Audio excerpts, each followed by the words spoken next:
Here we are again. Welcome back. We're at it again. We covered the first two seasons of Barney and Friends from 1992 and 1993, as well as the video specials that took place the year following. In 1995, Barney the Dinosaur would be back home and on television once again for a new set of 20 episodes. This is probably the one I've been looking most forward to for this series. Does it hold up? Let's take a look. Get comfortable, grab a snack or two, or something, I don't know, and set the stage as we dive into Barney and Friends, the third season.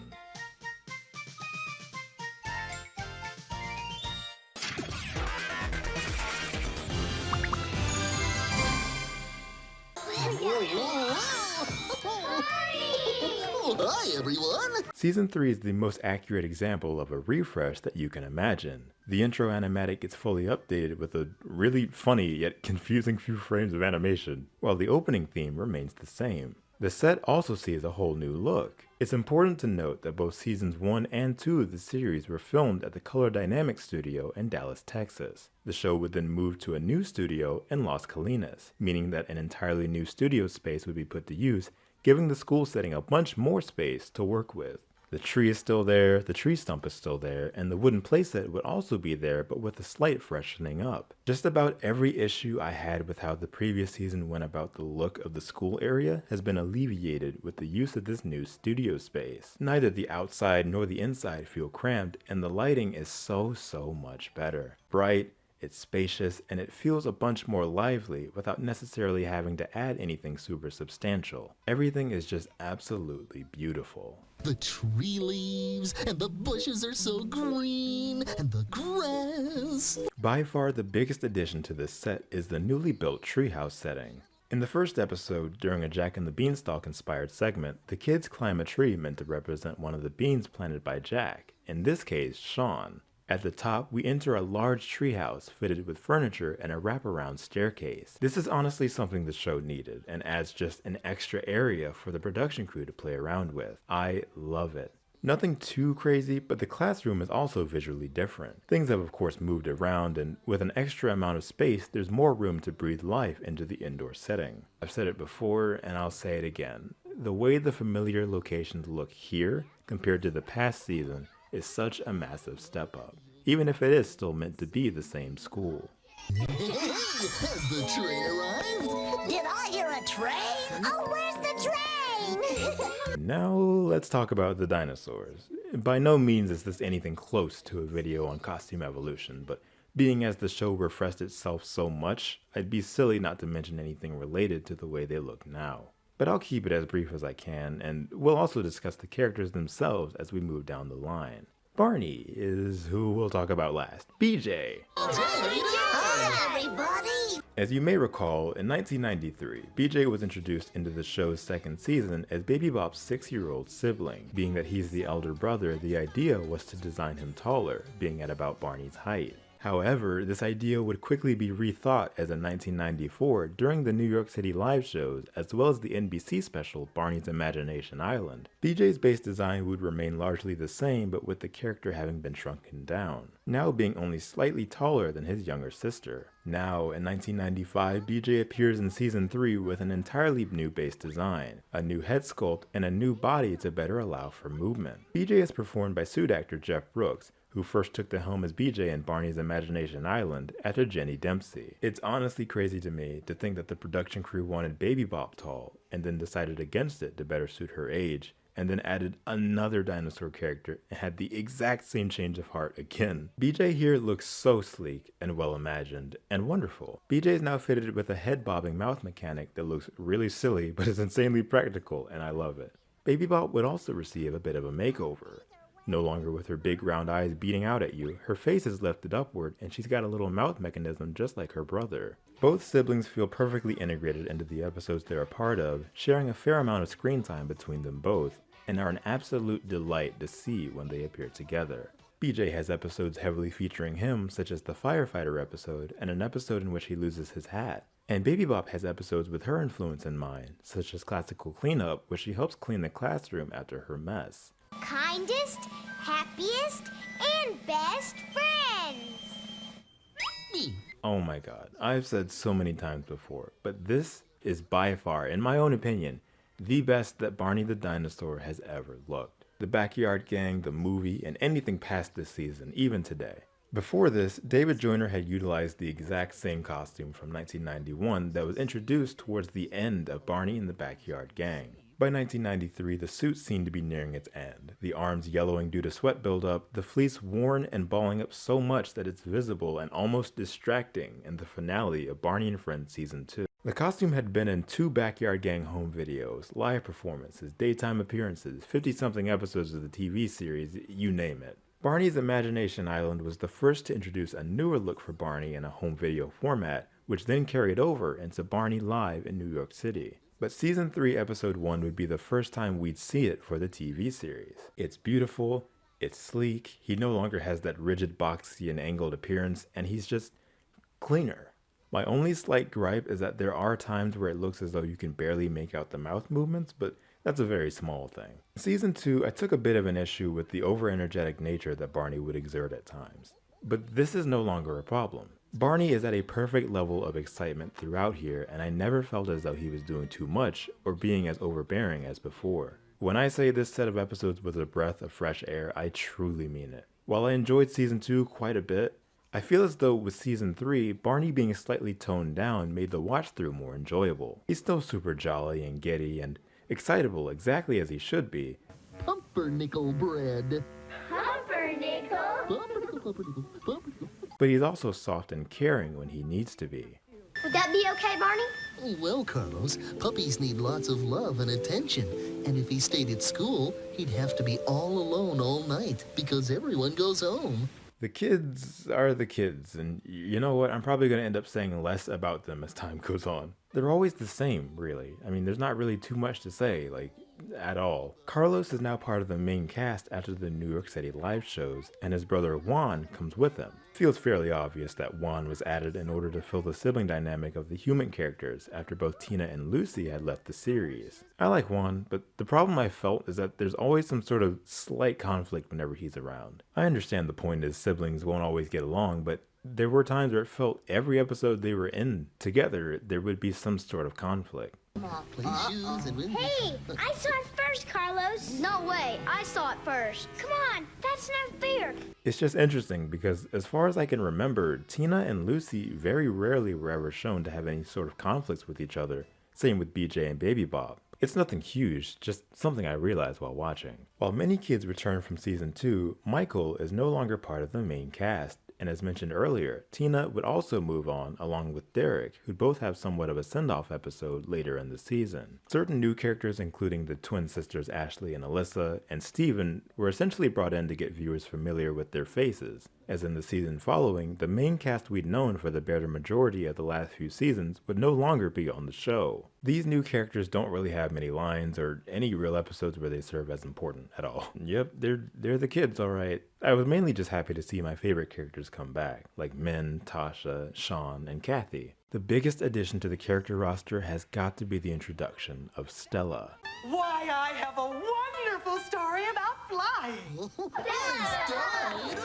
Stella the Storyteller is a woman who appears from a magical door from time to time. She and Barney are good friends, and she's known as a traveler, always bringing her suitcase in different outfits with each arrival. Stella appears to tell stories to the gang whenever she stops by, and this is something the show absolutely benefited from. Stella just being around acted as a nice little cool-down period. She's played by the late Phyllis Cicero, whose talent should not be underplayed. Her acting is phenomenal, not only in its naturality, but in her physical mannerisms as well. We all remember having stories read out to us in our younger school years, whether it be by the teacher themselves or a guest in the classroom, and Stella emulates that to a T. She puts on voices, adds her own gestures, and uses items from her travels as part of the stories she presents. The king said, "Why are you so happy?" And Paolo said, "I'm happy because I'm working in my bakery." Her presence always brought a smile to my face, as it never felt like a hindrance. It was never, ugh, we're doing this again. It was always, oh, Stella, I didn't think she'd be in this episode. Having that almost motherly figure in the form of a main recurring cast member was so nice. Toodles.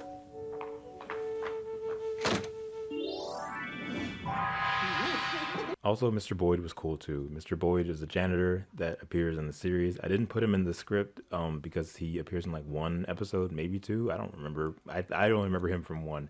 And he doesn't really do anything super like interesting, I guess. But yeah, he's cool.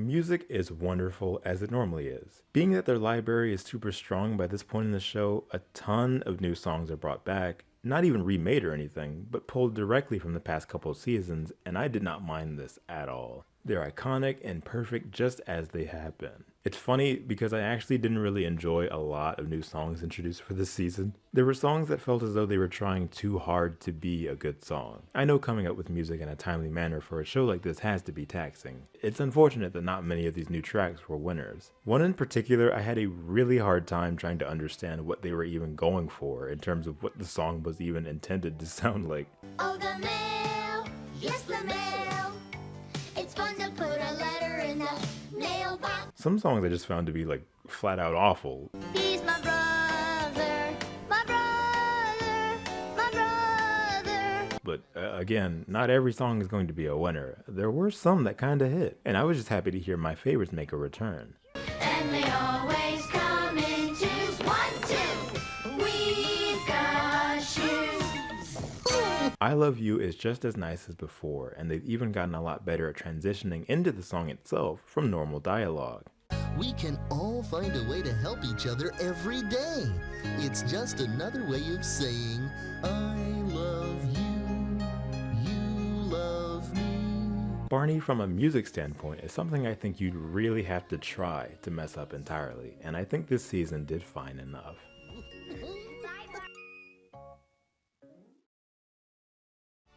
Yes, I say I like autumn.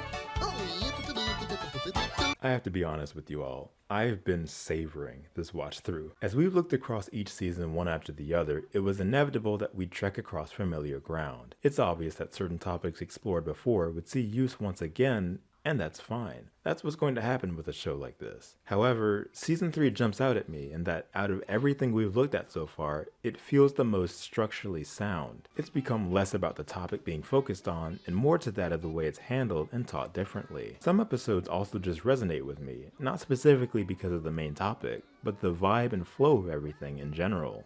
Episode 1, Sean and the Beanstalk, may just be the biggest example of this. I sure wish you'd hurry up and grow big and tall.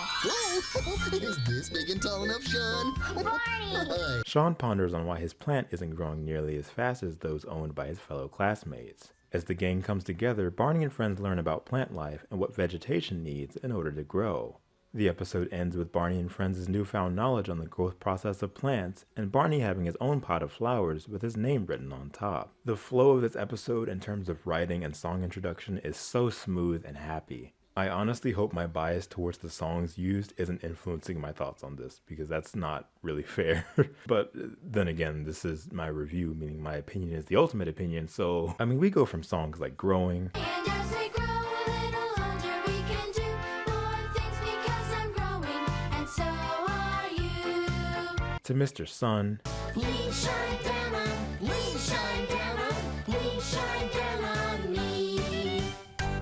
to the Raindrop song, I don't care if it never stops. How I love the raindrops. Ooh. and everyone just seems so happy, Barney included of course. Oh boy, oh boy, oh boy. Again, the topic itself is wonderful, yet the composition surrounding it is what makes it so much better. One thing I noticed about season 3 is that while Barney still maintains his mentor, teacher-like role, this is the first time I noticed the kids actually sort of playing with him. But Hedge, they always play with Barney. That's the whole point. He's at the school and it's in the theme song. Yes, Squidward, but listen, hear me out. There are moments where the kids will interact with Barney as if he's one of their friends, as in they're human friends. It's not even anything super substantial, nothing huge to point out, but just small bits of dialogue and physical action that make him feel less like this extraordinary being, and more that of a classmate or a stuffed animal being toted around. We have lots of fresh air out here, Barney. Oh, we sure do, man, but all this spinning is making me dizzy. Oh, whoa, whoa, whoa. It's something I noticed as early as the first episode where I felt something different was happening in terms of how everyone talked to Barney or addressed him.